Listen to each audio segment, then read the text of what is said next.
Are you a fiduciary?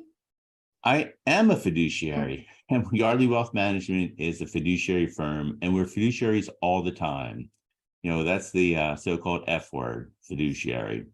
It's become more popular in the last few years, and just now, in the last 3 to 5 years, clients have started to look for a fiduciary advisor, and I think it's important. A lot of people don't know it's a thing. And only maybe 5% of advisors are fiduciaries all the time. And what does that mean to be a fiduciary? It means you need to put your client's interests first and act with loyalty and good faith to them. And so that seems to be the right standard for an advisor, right? It's hard to believe that like 95% of advisors don't have to follow that standard.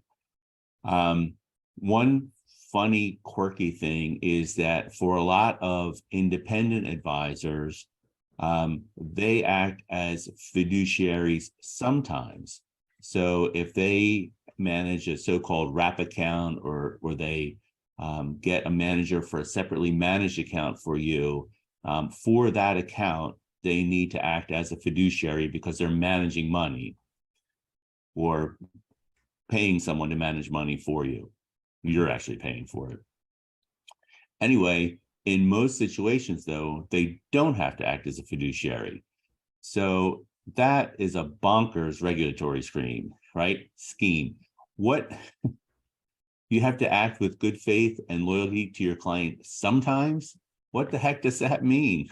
How do you do it sometimes? You put on your fiduciary hat and say, okay, well, this is the right allocation for this account, and then take off the fiduciary hat and sell like a structured product or a non-traded REIT and make a giant commission. I think for people who are looking for an advisor, they need to look for someone who is a fiduciary to them all the time. There's thousands of us out there. There's no reason to hire someone who's not going to put your interests first. And don't just say, oh, well, my guy's a nice guy. He's okay. He doesn't have to put my interests first. I'm sure he does. Well, maybe he does. But I mean, that's the thing with conflicts of interest. The person making the decisions doesn't necessarily know or realize all the time how conflicted their interests are. Right. It's just like Congress. Everybody hates Congress, but then keeps reelecting their own congressperson. Well, maybe advisory is the same thing.